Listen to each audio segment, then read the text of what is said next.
Hi, everyone, and welcome to our monthly Expanded Access webinar. We're going to give the audience a few minutes to enter in from the waiting room. For those who usually join these monthly webinars about Expanded Access, we are switching things up this month. So typically these are hosted entirely in English. This webinar presentation today will be entirely in Spanish. So I myself will only understand some of the information here and there. If you don't speak Spanish, we'll be posting a recording of the webinar later, or you can access some of our other recorded webinars that are available in English. But for today, if you only speak English, not Spanish, this webinar may not be a helpful resource. But with that being said, I'm very excited to hand things over to Dr. Locatelli, who will be hosting today's webinar. Buenas tardes, un placer estar con ustedes. Este seminario tiene como título, es un seminario mensual para la comunidad, en este momento para la comunidad hispana, y el tópico de hoy va a ser hablar de los estudios de acceso ampliado, y luego vamos a hacer una pequeña presentación y después vamos a tener preguntas y respuestas.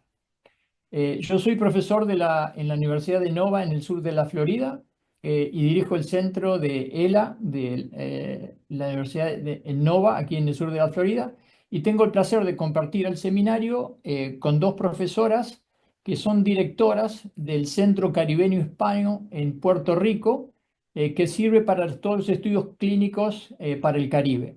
Una es la doctora Brenda Delis, que es también profesora en la Universidad de Puerto Rico. Tiene especialidad en las enfermedades neuromusculares y especialmente es la directora de la clínica de ELA en Puerto Rico.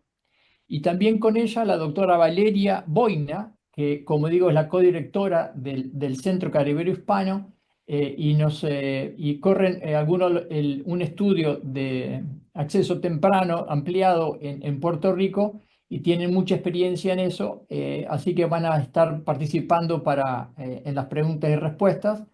Pero en inicio, la doctora Brenda Delis nos va a dar una presentación y un sumario acerca de estos estudios de acceso ampliado. Doctora Delis. Pues hola a todos, vamos a hablar un poco en general al principio de lo que son los estudios de acceso ampliado, y los vamos entonces a contraponer con los estudios que usualmente muchas personas conocen, que son los estudios que son aleatorios. Así que vamos a llevar un poco a la manera de repaso cómo nosotros entonces entendemos que benefician estos estudios a los pacientes que participan de ellos. En inglés las siglas son EAP. Y realmente esto sería en español la traducción estudios de acceso ampliado. También se le conoce como protocolo de acceso expandido, pero realmente es el mismo concepto. Estos estudios lo que van a hacer es que van a permitir a personas que tienen condiciones que amenazan la vida o enfermedades graves, que no usualmente cualifican para estudios clínicos, participar en estudios que le van a proveer acceso a un producto de investigación que, aunque todavía está en estudios preliminares, ha demostrado que es ser seguro y tolerable. En este caso, estos medicamentos o productos de investigación que están en la fase de estudio para ver si se pueden aprobar eventualmente, están siendo supervisados y con unas regulaciones por la Administración de Control de Drogas y Alimentos, pero todavía no están siendo aprobados para uso comercial. Así que por definición no es un estudio clínico como vamos a ver con controles aleatorios, pero va a aportar datos importantes. Próxima. Los estudios que usualmente exige la Administración de Control de Drogas y Alimentos son los estudios controlados aleatorios.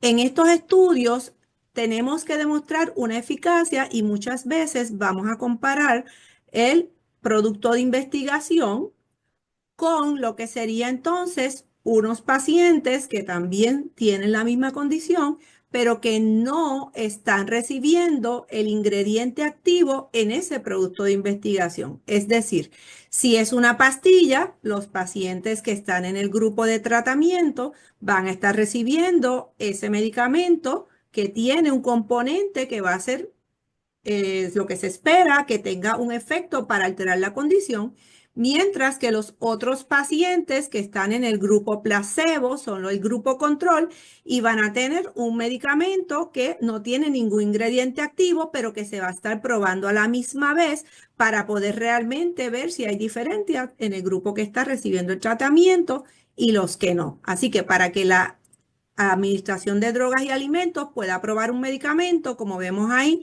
tiene que ya haber habido estudios clínicos bastante avanzados con muchos participantes, que es lo que se conocen, estudios fase 3, controlados, aleatorios. Próxima. Next. Okay, thank you.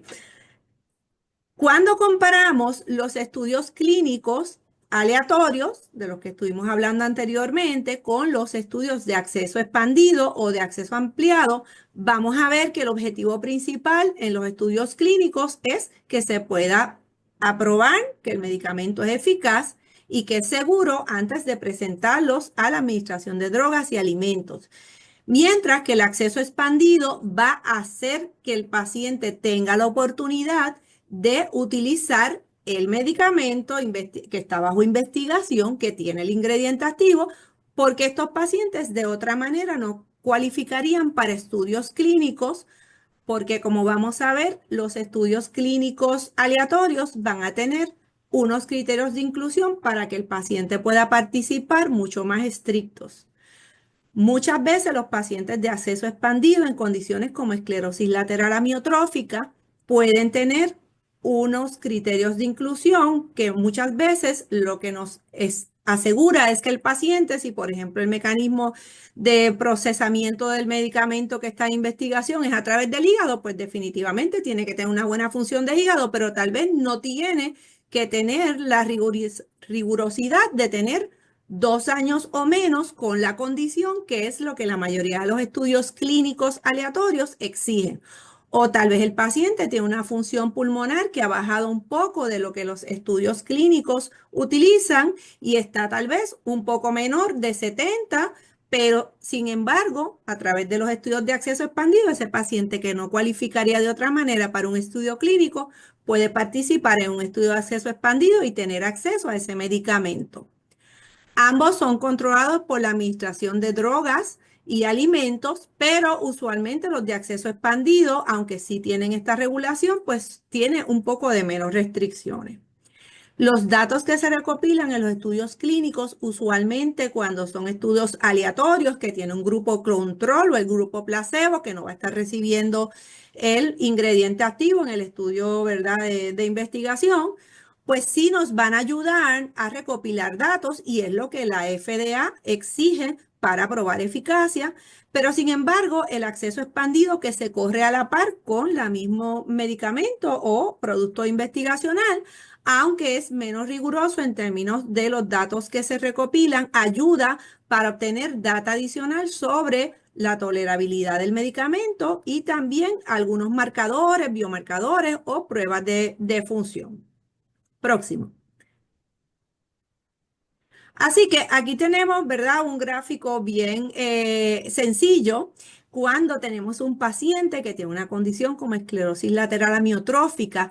Muchas veces estos estudios nos permiten a nosotros también como clínicos darle a pacientes más opciones de lo que usualmente estos pacientes tendrían, porque estos estudios de acceso expandido en el pasado se utilizaban para pacientes con cáncer, pacientes con HIV, y es hasta hace unos pocos años que vamos entonces a tener no tan solo estudios de acceso expandido para pacientes de esclerosis lateral amiotrófica, sino también que al día de hoy, estos estudios no tan solo son de un centro, estudios pequeños de 2 o 3 pacientes, sino que son multicéntricos y se ha podido entonces dar la oportunidad a muchos pacientes de esclerosis lateral amiotrófica que de otra manera no cualificarían para estudios clínicos aleatorios de recibir ese medicamento a la par que se está estudiando el medicamento en estudios clínicos aleatorios.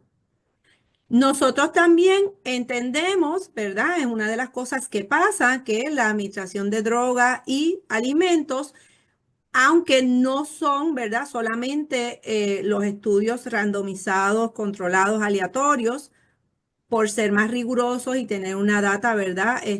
Más específica, son los que se necesitan para aprobar el medicamento. Agencias como la FDA también pueden mirar data de los estudios de acceso expandido para también tener más información en términos de la tolerabilidad y de marcadores que se pueden obtener en estos estudios de acceso expandido. Próxima. Aquí tenemos el equipo de lo que sería el Centro Hispano-Caribeño de ALS para investigaciones clínicas. Esta servidora, la doctora Delil, la doctora Valerie Boina, que está también con nosotros, Frances Apontes, que es epidemióloga y coordinadora de lo que sería el centro, la Silvia Dávila, que es coordinadora de nuestro programa, y Shalimal Horno, que asiste también en la coordinación de los estudios. Próxima. Este es el centro de nosotros. Tenemos unos equipos nuevos que se atemperaron para nuestra clínica, para las necesidades de nuestros pacientes.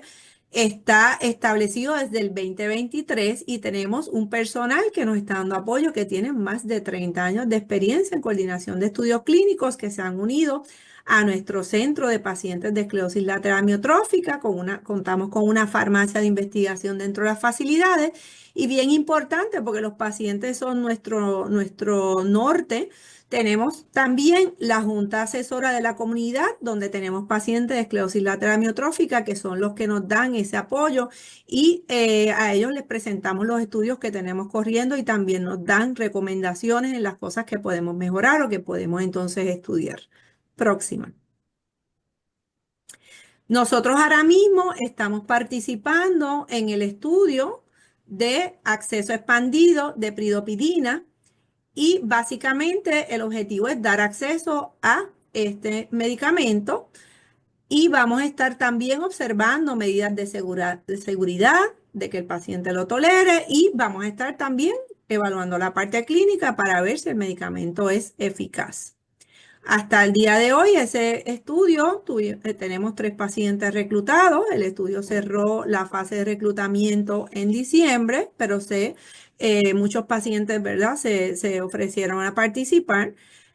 No ha habido eventos reportados adversos hasta la fecha y nosotros tenemos pacientes que están en cumplimiento total, que son bien adherentes a la medicamento de investigación y se ha tolerado muy bien. Aquí hay un mecanismo en general de cómo entonces se piensa que la pridopidina actúa y básicamente como muchos otros medicamentos, ¿verdad?, que se están estudiando, baja inflamación, los estresores celulares, y aumenta, entre otras cosas, la limpieza de esas proteínas tóxicas que están cuando las neuronas se degeneran. Aumenta la producción de energía, la conectividad entre neuronas y pues factores protectivos. O sea que son mecanismos bien variados y es, ¿verdad?, muy bueno saber que se tolera muy bien. Próxima. Esto es importante porque aunque nosotros tenemos la oportunidad, ¿verdad?, aquí en Puerto Rico, pues el español es nuestro lenguaje primario, pero para pacientes que están en Estados Unidos y que están interesados en acercarse a su médico y preguntarle por la disponibilidad que tienen para estudios de investigación, la plataforma de Healy en Mass General, en Harvard, tiene unos recursos bien valiosos y parte de ellos están en inglés, pero tienen unos seminarios donde entonces van a estar hablando un poco más información acerca de los estudios de acceso expandido que pueden entonces buscar. Ellos tienen, si por ejemplo a usted le interesa un estudio de estos, puede ir a la plataforma de Healy, de Mass General, y ahí le van a aparecer bajo estudios de acceso expandido los estudios que están disponibles en ese momento en diferentes hospitales. Incluso hay algunos que tienen hasta una plataforma donde el paciente puede escribir directamente a esos centros para pedir más información y contestar algunas preguntas. Así que aunque esta plataforma está en inglés, cuando buscan por estudio de acceso expandido van a ver varios centros y muchas veces hay personas que pueden asistirle en el proceso, ¿verdad? Para que puedan entonces beneficiarse de los estudios de investigación, tanto los estudios que son clínicos aleatorios, que son, ¿verdad?, controlados con placebo, y este tipo de estudio que es muy beneficioso para pacientes que de otra manera no cualificarían para el tipo de estudios randomizados, ¿verdad?, aleatorios, controlados. Próxima. Y esta es nuestra página del Centro Caribeño Hispánico para pacientes de esclerosis lateral amiotrófica. Todos los años estamos llevando, este es el 4º año, el simposio de esclerosis lateral amiotrófica. Estos son nuestro motor, ¿verdad? Nuestros pacientes. Así que muchas iniciativas muy buenas, ¿verdad? Hay cosas buenas que están pasando para los pacientes de esclerosis lateral amiotrófica, no tan solo aquí, sino también, ¿verdad?, en todos los Estados Unidos. Así que les agradezco la participación y no sé si el doctor Locateri entonces ahora quiera hacer las preguntas. Bueno, muchas gracias por la presentación, doctora Belis. Catherine, si tienes alguna pregunta, tendría que verla en el chat.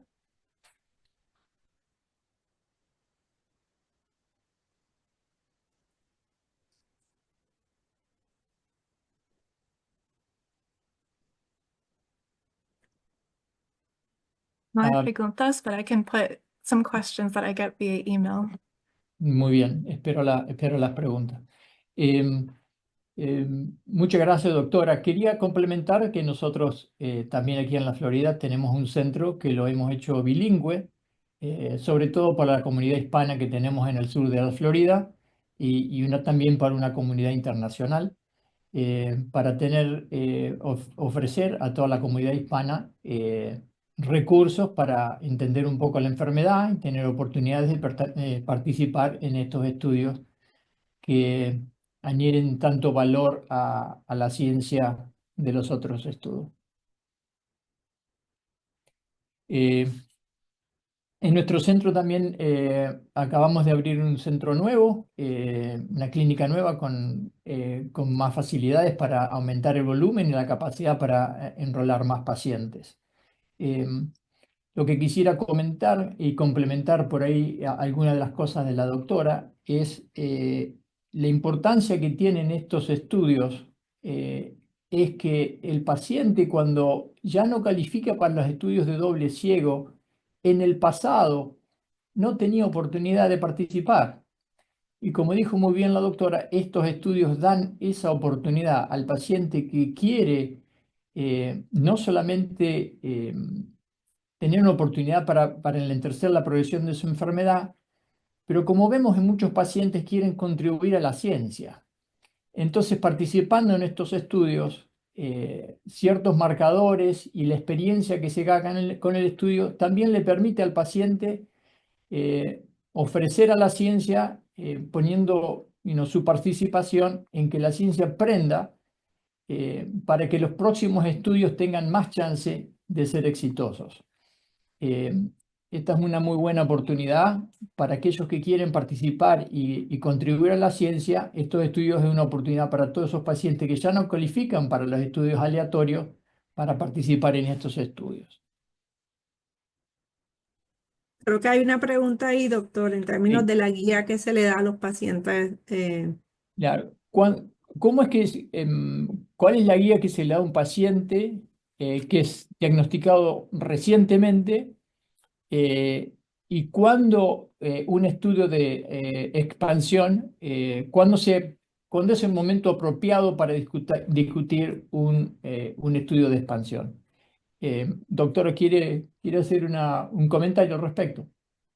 Sí, es bien importante que cuando los pacientes están en un centro que tiene varios estudios corriendo a la vez en términos de lo que son los estudios randomizados o aleatorios que están controlados por placebo, ¿verdad? La primera parte para ofrecerle a estos pacientes sería ver si cumplen con criterios de inclusión y no tienen criterios de exclusión para esos estudios que son más rigurosos y que van a ayudar a probar esos medicamentos. O sea, que ese manera de hacerlo sería decirle al paciente, estas son, ¿verdad? Las oportunidades que tengo de estudios clínicos. Si el paciente tiene criterios de inclusión y el centro, ¿verdad? Entiende que debe ir a un estudio aleatorio, controlado, con placebo, pues esa sería la primera opción. Los estudios de acceso expandido serían si el paciente no cualifica y en los centros donde tienen varios estudios, ¿verdad? Corriendo, pues entonces se le puede ofrecer, porque no todos los medicamentos que están siendo investigados tienen protocolos de acceso expandido paralelos, pero sí puede ser que ese centro tenga un estudio de acceso expandido para ese paciente que a lo mejor llevaba 3 años con la condición y no cualificaba para otros estudios. O sea, que realmente va a depender de la disponibilidad del centro el poder ofrecerle una gama de estudios de acceso expandido, pero realmente en los centros donde no hay estudios clínicos controlados, ¿verdad? Aleatorios que se randomizan, doble ciego, pues el estudio de acceso expandido es una opción inicial para esos pacientes. En la mayoría de los pacientes que están participando en los protocolos de investigación de Mass General, ¿verdad? Que están afiliados, como el centro del doctor Locatelli, tienen la oportunidad entonces de tener varios estudios corriendo a la vez, que serían entonces los que son controlados más rigurosos, de placebo controlado, y en ese caso, si el paciente no cualifica, pues se le puede entonces hacer el acercamiento a los estudios que son de acceso expandido. No Aquí sé hay una si es verdad su experiencia, doctor. Sí, sí, voy a hacer también un comentario. También hay una pregunta muy importante aquí, es considerar cuando el paciente es internacional, o sea que no vive en los Estados Unidos o en Puerto Rico, cuáles son las recomendaciones para hacer preguntas acerca de estos estudios y justificar si va a haber un viaje costoso para participar o no de uno de estos centros. Lo que quería agregar es que en los Estados Unidos, y creo que eso también es válido para pacientes en otros países, es que el diagnóstico de ELA a veces tiene un retraso de más de un año. Eso determina que cuando el paciente llega a un centro, la enfermedad ya ha avanzado a cierta etapa. Los estudios de doble ciego requieren que la capacidad vital, que es la fuerza de la respiración, en general sea superior al 60%. Algunos pueden considerar el 50%, pero en general esa es la capacidad vital que se requiere. Porque un paciente que tiene la enfermedad avanzada es muy difícil ofrecerle un estudio aleatorio en la cual hay una chance de que ese paciente vaya a entrar en placebo. Ya está más avanzado. Lo ético sería darle una medicación y no hacerlo participar en placebo. Entonces, las primeras preguntas a un paciente es, ¿dónde está en su jornada con la enfermedad? Si está al principio, si tiene buena respiración, si tiene independencia, si tiene buena nutrición. Esas preguntas son importantes porque el gobierno no requiere que el paciente esté en condiciones saludables por si hay efectos colaterales inesperados que el paciente tenga la posibilidad de sobrellevarlos bien. El paciente más avanzado, entonces ya no tendría no sería justo ofrecerle por 6 meses, por ejemplo, un placebo, o sea, no darle la opción de tener una medicación. Entonces, si el paciente está más avanzado, en general se le ofrece un estudio de expansivo. Ahora, estos estudios son relativamente recientes. Pocos años atrás, los estudios expansivos eran de 1 o 2 pacientes por uso de compasión, más que nada en estudios de cáncer, pero se expandieron a ELA porque tienen el mismo principio. Históricamente ahora estos estudios están sponsorizados por el gobierno o por las compañías, entonces el número de pacientes que se ofrecen para enrolar es mayor, dando oportunidad a un número mucho más grande de pacientes que puedan enrolar. Para el paciente internacional, mi recomendación es que se pongan en contacto vía telefónica con el centro para discutir cuáles son las opciones antes de iniciar el viaje.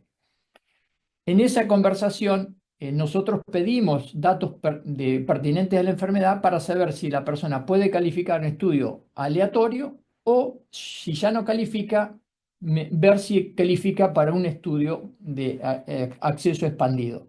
Esa discusión, tenerla en forma previa, sería muy útil para que la visita sea fructuosa, para que si es para participar en estudios existe la posibilidad que haya cupos, por ejemplo. Los estudios expansivos no son tan abundantes y no todos los centros lo tienen.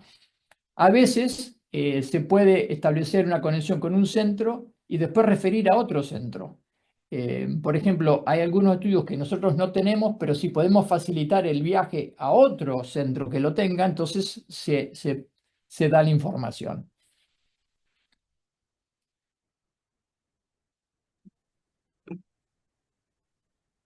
Entiendo que está, sí. Sí. La siguiente pregunta es dónde la gente puede conseguir información de estos estudios. Nosotros siempre referimos a una página que se llama clinicaltrials.gov y en general se pone un filtro que se pone ALS, que sería ELA en las siglas en inglés, y después poner EAP o estudios expansivos y hacer el search. Ahí van a salir los estudios que están listados y activos, están diciendo los que están concluidos, los que están reclutando, y más abajo sale la información de cuáles son los centros que tienen esos estudios. Catherine, sería bueno también en algún momento hacer una especie de educación, cómo la gente puede buscar esa información, dónde hay que ir en un website, etcétera, etcétera. Por supuesto, si el idioma es una barrera, contactar centros como el de Puerto Rico o el nuestro, que saben que hay personal que puede contestar en español, nosotros podemos ayudarlo a navegar esas páginas de la internet o contestar las preguntas directamente. Doctora, ¿tiene alguna opinión?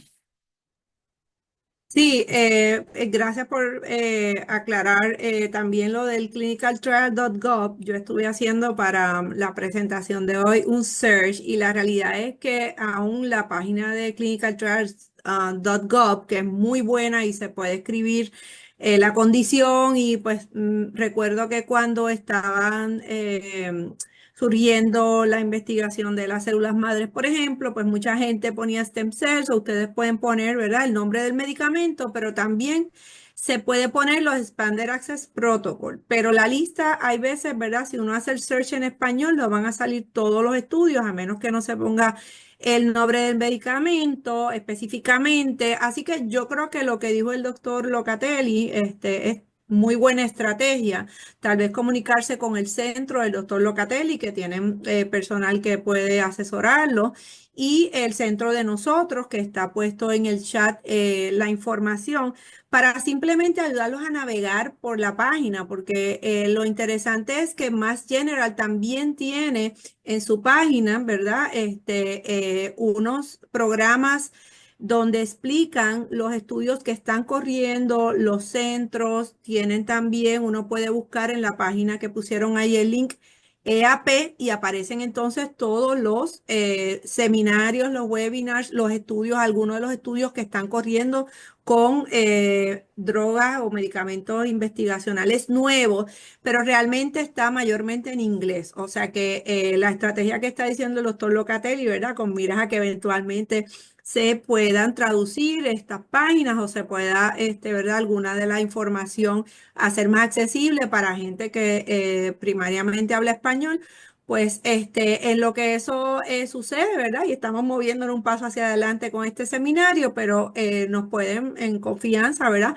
El centro del doctor, que es muy accesible, y acá también, pues que tener la información, consultarnos, porque realmente la esperanza de nosotros es que los pacientes se sientan empoderados y puedan entender, como dijo el doctor, que nosotros tenemos cuando los pacientes participan, el paciente tiene un beneficio y nosotros también entendemos que estamos colaborando, ¿verdad? Para que ese paciente se sienta que puede entonces colaborar con la ciencia y ayudarnos a obtener próximamente, ¿verdad?, medicamentos que sean mucho más efectivos y que se aprueben mucho más rápido. Doctora, muchísimas gracias por su participación y su excelente presentación. Doctora Boina, nuevamente muchas gracias por todo el trabajo que están haciendo en Puerto Rico. Catherine, muchísimas gracias por permitir hacer este seminario en español para tener un alcance a la comunidad hispana. Un agradecimiento inmenso al Healy Center, al Mass General, que proporciona estos seminarios educativos y sobre todo este que es para la comunidad hispana. Se agradece mucho y agradecer a todos aquellos que han estado por detrás mirando el seminario. Espero que les sea útil. Y aquí estamos para ayudarlo y colaborar con todos estos centros y ofrecer oportunidades a pacientes de habla hispana. Muchísimas gracias por su participación. Gracias por la invitación. Gracias.